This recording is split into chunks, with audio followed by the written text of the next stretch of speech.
স্ত্রীর চাহিদা সে কখনোই মেটায় না, কারণ সে ওগুলা সে বাইরে থেকে সে মিঠাই আসে। যদি মিঠাই না আসতো তাহলে ঘরের স্ত্রীর চাহিদা মিটাইতো। আমার মেয়ে আমাকে বলছে, আম্মু ওর কোনো ফিলিংস আমার সাথে কাজ করে না। এরপর আপনাদের কাছে আমি আর কি বলবো বলেন?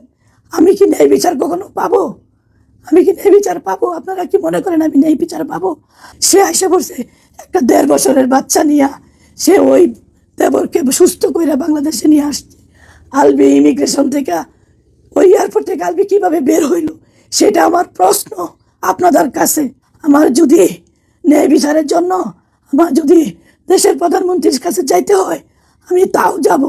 আমার একমাত্র সন্তান, সে বাধ্য করছে, সে 3টি বছর যাবৎ সে রাত 3টায় বাড়ি ফিরে, সকাল 8টায় সে ঘুম থেকে চলে যায়। তার আর কি আমার বলার আছে?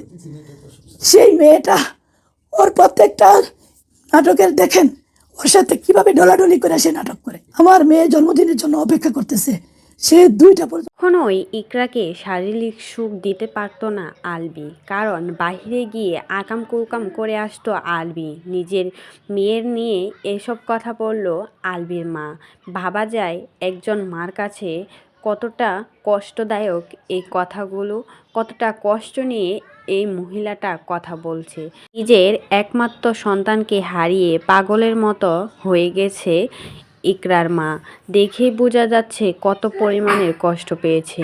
নিজের মেয়ের ন্যায় বিচার পাওয়ার জন্য কত চেষ্টা করছে, অথচ আলবি বেচারা এখন পর্যন্ত নেপাল থেকে আসলোই না, একবারও খোঁজ খবর নিল না আসলে কি থেকে কি হয়েছে। নিজের কমেন্ট বক্স অফ করে রেখে বউয়ের নামে স্ট্যাটাস দিয়েছে। ভাবা যায় কতটা নির্লজ্জ পুরুষ হতে পারে। এজন্যই পুরুষ মানুষকে বেশি ভালোবাসা উচিত নয়। সব পুরুষ হয়তোবা সমান নয়, কিছু পুরুষের জন্য সবার এরকম পরিণতি ভুগতে হয়।